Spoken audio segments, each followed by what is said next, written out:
At my son's firm launch party, he stood at the podium in his custom suit and told 200 people that he owed everything he was to one man. Then he turned, looked directly at Richard Calloway, seated at the head table, and said the words that I will carry with me until the day I die. "You are the father I chose for myself." He raised his glass. Everyone applauded. I was sitting at a table near the back wall, next to a caterer's assistant and a woman who didn't know whose event she was attending. When my son finally noticed me standing to leave, he gave me the kind of polite wave you give someone whose name you're trying to remember. But he had already tucked my envelope into the pile with the other gifts, and he had no idea what was inside it. By midnight, he would. Before we continue, please take a moment to subscribe to the channel and write in the comments what state or country you're watching from tonight. My name is Raymond Cole. I am 63 years old, and I spent 31 years as a high school principal in Columbus, Ohio. Not a glamorous career, not a lucrative one, but honest work, work that mattered, and work I am proud of. My wife Carol taught 4th grade at the elementary school 2 miles from our house, and we were the kind of couple that neighbors described as steady, good people, not rich people. The kind of family where the house needed a new roof every decade, and you planned carefully, and you made it happen without complaint. Daniel was born when Carol and I were both 26, and from his first day we understood that we had been given something exceptional. He was sharp in the way that quiet children sometimes are, observant, methodical, already drawing floor plans of imaginary buildings on graph paper by the time he was 9 years old. His 3rd grade teacher called me at school one afternoon to say that my son had reorganized the classroom library using a spatial system she had never seen from an adult, let alone a child.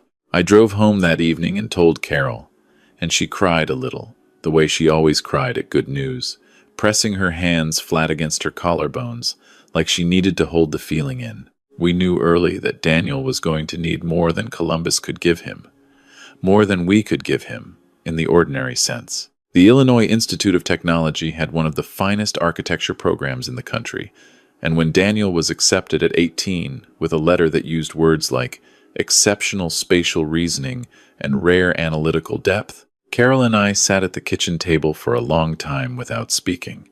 The tuition was $31,000 a year. We had $18,000 in savings. Carol was diagnosed 14 months later, the spring of Daniel's freshman year. Ovarian cancer, stage 3, caught late enough to make the doctors careful with their language.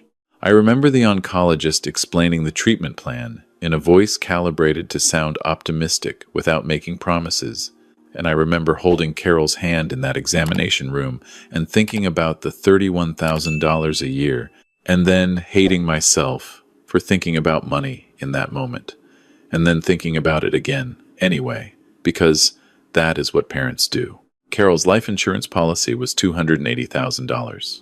We had taken it out when Daniel was born, one of those decisions that feels like responsible adulting at 27 and feels like something else entirely when the time comes to actually think about it. She died in March of Daniel's junior year, on a Tuesday morning with snow on the ground and the furnace making that clicking sound it always made in cold weather. Daniel flew home for the service. He was 20 years old, and he looked like a person standing inside a life that had suddenly become too large for him. He went back to school 2 weeks later, because that is what we agreed he should do. He had finals. He had a thesis project. Carol had made me promise, in one of our last real conversations, that I would not let grief become an excuse for Daniel to stop moving forward. "He has to keep going, Raymond," she said. "You make sure he keeps going." I made sure. What I did not tell Daniel, then, or in the years that followed, was that I had contacted the Illinois Institute of Technology Foundation 3 weeks after Carol's service and arranged an anonymous endowed scholarship in the amount of $127,000, drawn from Carol's insurance policy.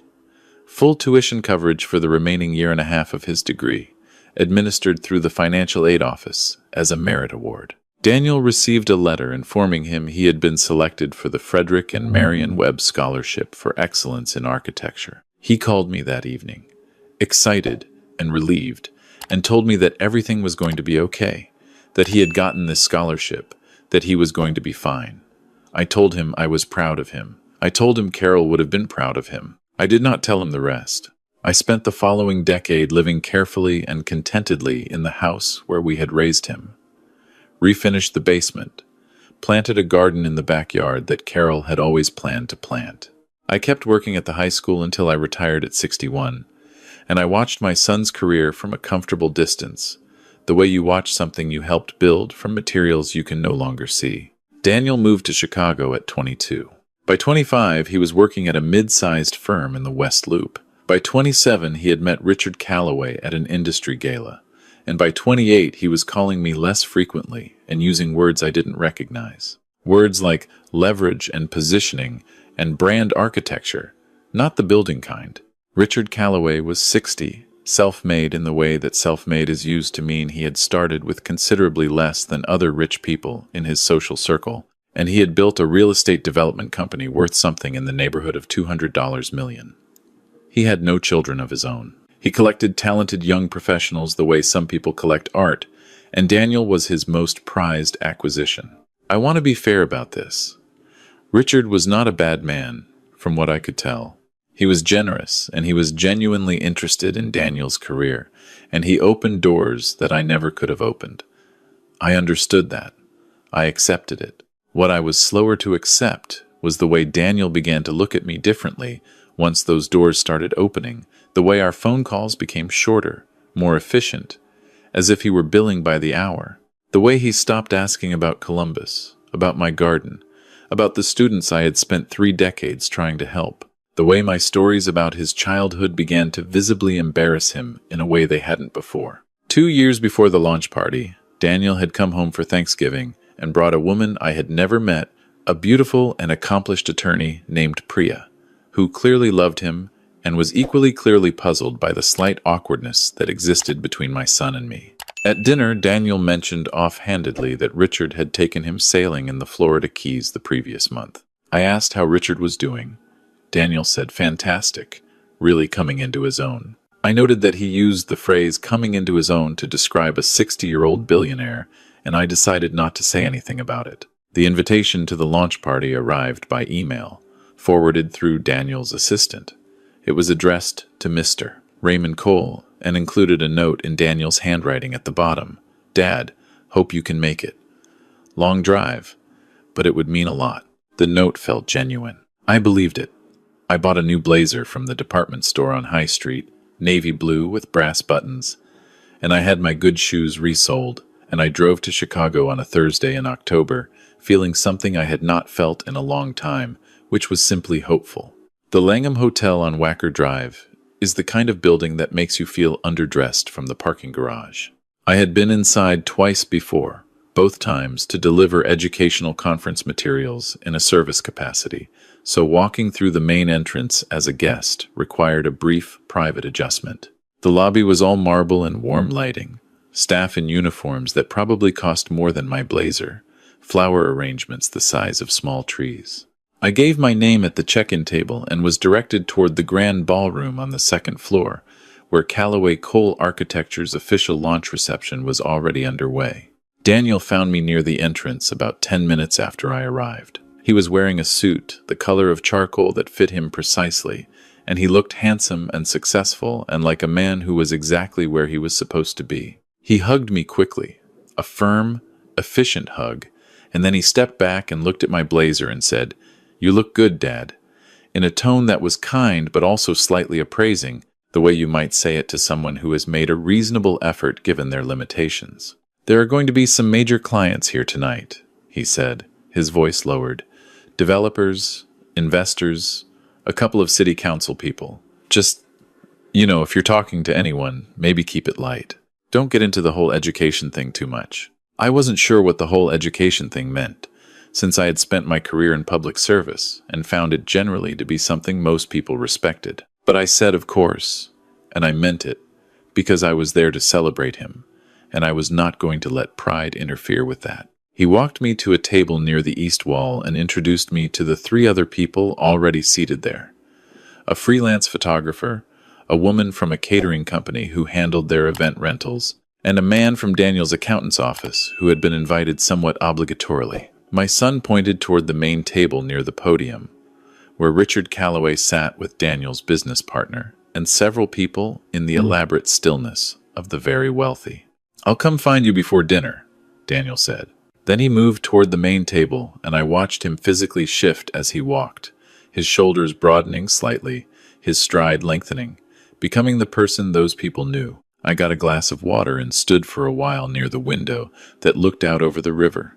Chicago at night in October is one of the more beautiful things available to the human eye, and I spent a few minutes simply looking at it and thinking about Carol, the way I often did at moments of particular significance. She would have been flushed with excitement at this room. She would have talked to everyone within reach. She would have embarrassed Daniel mildly and made him love her more for it. I missed her in the specific, cellular way that never really diminishes, only becomes more familiar. Dinner began with a kind of orchestrated grace. The lighting shifted, the tables filled, the noise level dropped a register. I found my place card at my assigned table and noticed that it was the second to last table from the back wall. I didn't dwell on this. I ate the very good salmon and talked to the photographer, a woman named Greta who was interesting and funny and took exceptional photos of bridges, which she showed me on her phone, the kind of human connection that appears unexpectedly and makes you grateful. The speeches started at 8. Daniel's business partner spoke first, a compact, efficient man named Theo Park, who outlined the firm's philosophy with practiced clarity. Then Richard Calloway stood, and the room gave him the particular attentiveness that rooms give to people who own significant portions of it. He spoke about vision and excellence, and the rare quality of a mind that sees space the way a musician hears silence. And everyone understood that he was describing Daniel, and Daniel looked moved in the way people look when they already know what's coming, but still feel it. Then my son walked to the podium. He was an extraordinary speaker. I had always known this. I had watched him argue his way through high school debates and college presentations, and I had thought then that his gift for language was Carol's gift. The way she could walk into a fourth-grade classroom and have 23 8-year-olds hanging on every word. Standing at that podium in the Langham's Grand Ballroom, in front of 200 people who were collectively worth more than I would earn in 100 lifetimes, he was remarkable. He spoke about growing up with limited means and unlimited curiosity. He spoke about the hunger to build things that would outlast him. He spoke about a long period of uncertainty in his mid-20s when he had nearly abandoned architecture entirely, when he doubted that he had what the discipline demanded. And then, he said, he met someone who changed everything. He turned toward Richard Calloway. "There is a kind of mentorship," Daniel said, his voice steady and warm, "that goes beyond professional guidance, that enters the territory of something more fundamental. Richard, you believed in my vision when I wasn't sure I had one. You showed me what it meant to pursue excellence without apology, to build not just structures, but a legacy." He paused. "You are the father I chose for myself. And everything we build together from here is built on that foundation." The room applauded. Richard stood, and they embraced, and several people at the surrounding tables were visibly emotional. A woman near the front pressed her hand to her heart. I sat at my table near the east wall, with my hands folded in my lap, and looked at my son holding the man who was the father he had chosen for himself, and I thought very carefully about what I was feeling, so that I would understand it clearly rather than simply feel it. It was not rage. It was something more precise than that. It was the recognition of a choice that had been made over a long period of time through 1,000 small decisions, finally made visible in a single public moment. My son had decided who his father was. He had announced it in front of witnesses. He had done it in a room where I was present, seated at a back table next to a catering company representative, and he had done it without flinching. I reached into the inside pocket of my navy blazer and touched the envelope I had brought from Columbus. After the formal program, the room loosened into the comfortable motion of people networking and celebrating. I stayed at my table for a while, finishing my coffee, watching my son move through the crowd with Richard's hand occasionally on his shoulder in the easy proprietary way of a man who had decided something belonged to him. After about 40 minutes, Daniel came to my table. "Dad," he sat in the empty chair beside me, and I could see that he was tired in the good way, the way of someone who has just done something they had been preparing for a long time. What did you think? It was a beautiful speech, I said. I meant it. It's a big night. He looked out at the room. A really big night. I set the envelope on the table between us. I brought something for the firm. I want you to open it when you have time. Not tonight, necessarily. He looked at it with the slight distraction of a man managing too many things simultaneously, picked it up, and slid it into the inside breast pocket of his suit. That's really thoughtful, Dad. Thank you. He stood, and for a moment he looked at me with something genuine in his expression, something I recognized from when he was a boy. From the night before his first day of high school, when he had come and sat on the edge of my bed at 11 o'clock and said he wasn't sure he was ready. I'm glad you drove up, he said. I mean that. I know you do, I said. He went back to Richard and the clients and the beautiful productive work of building his life, and I went to get my coat. The drive from Chicago to Columbus on I-65 and I-70 takes approximately 4.5 hours in light traffic. I made it in just under 5. The October night was clear and cold, and the highway stretched ahead of my headlights in that particular way that long drives do in the dark, as if the road is generating itself from nothing as you move forward. I thought about Carol the entire drive, not sorrowfully, just steadily.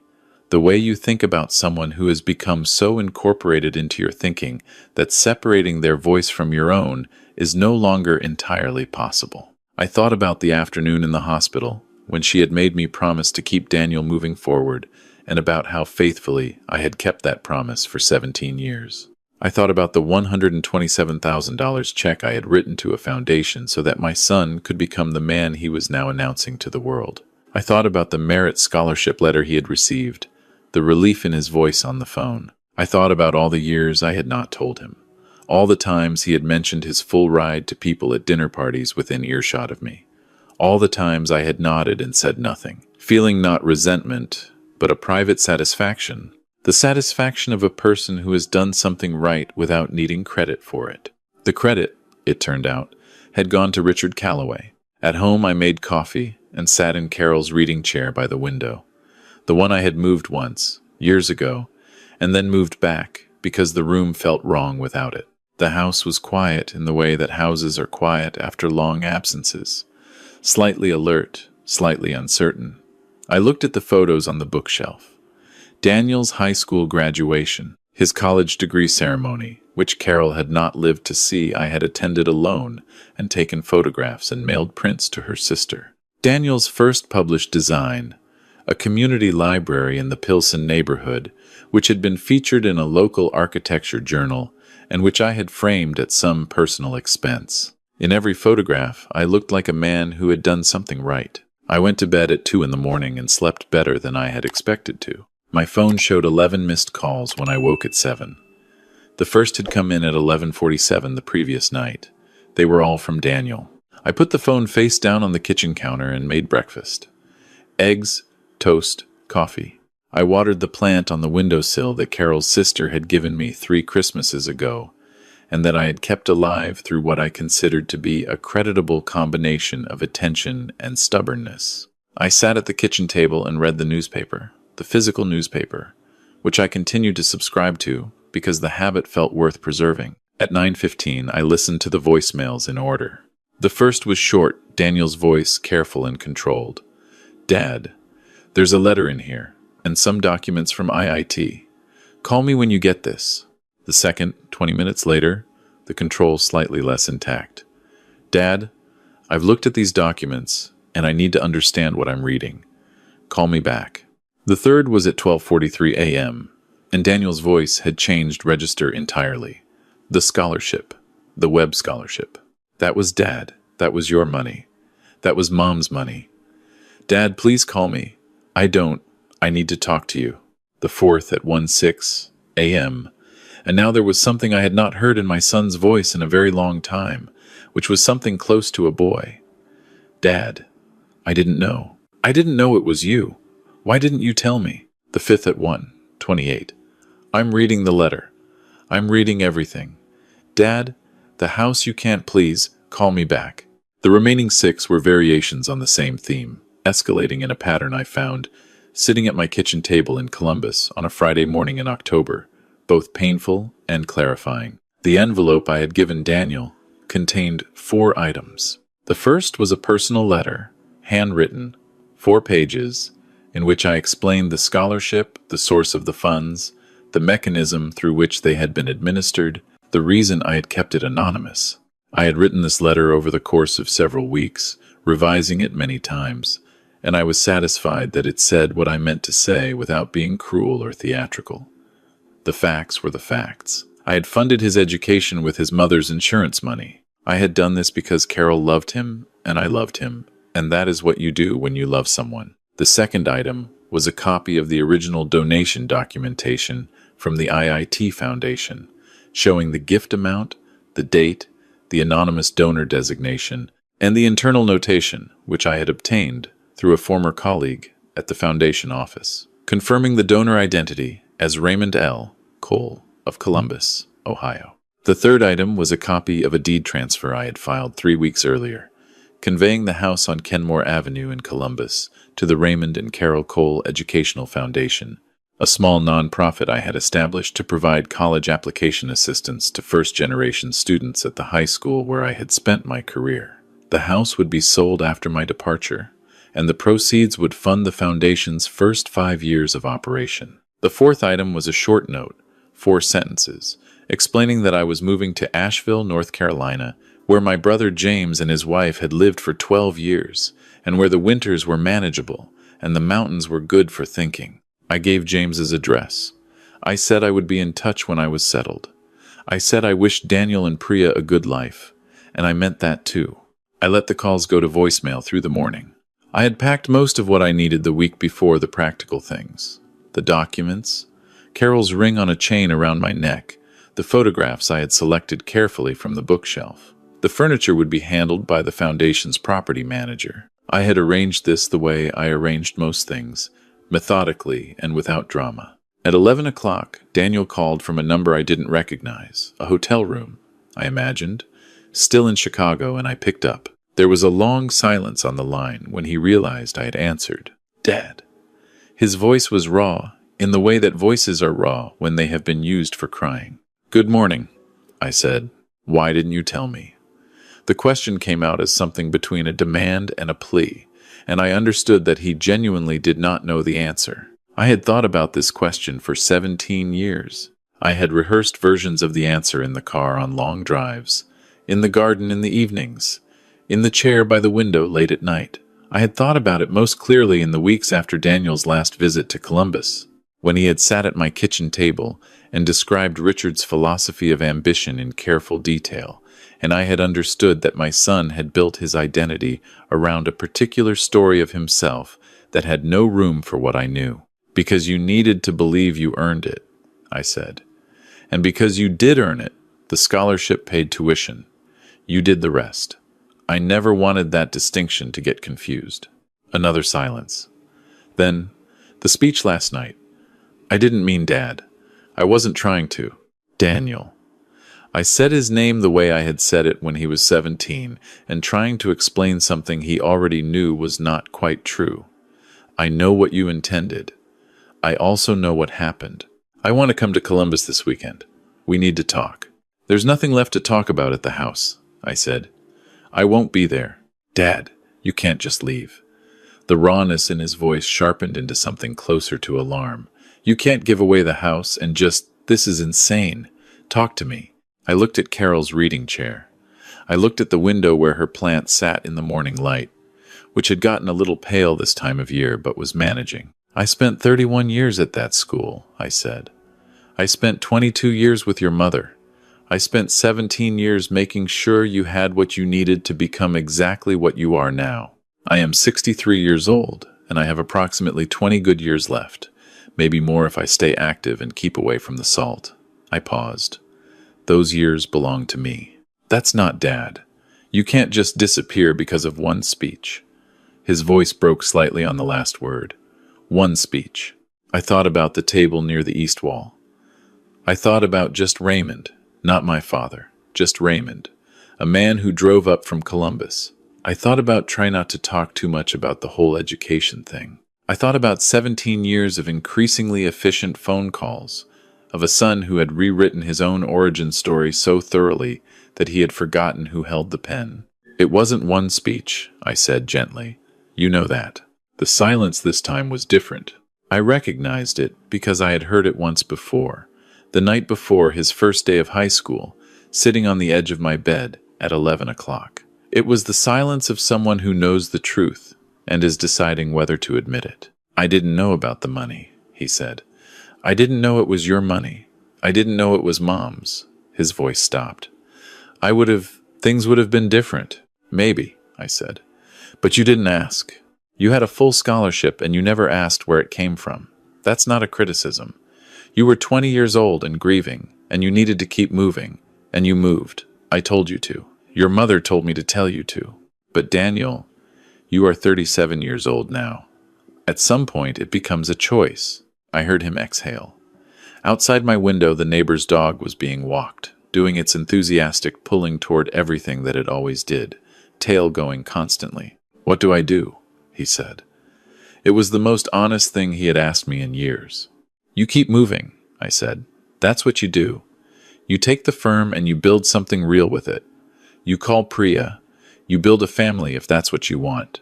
I thought of Carol. "You try to deserve the people who choose to love you. And us?" His voice was very quiet. "Write to me in Asheville," I said. "James has my address. I'll write back." I hung up and stood in the kitchen for a long time, not really doing anything, just standing in the house where Daniel had learned to walk, and then learned to run, and then learned, somewhere along the line, to run fast enough that he stopped looking back. I was not angry. I had expected to feel something sharper at the end of this, something more satisfying in the way that stories about justice are supposed to be satisfying. But what I felt was quieter than that. It was the feeling of a man who has finished carrying something heavy and set it down deliberately and is standing for the first time in years without that particular weight.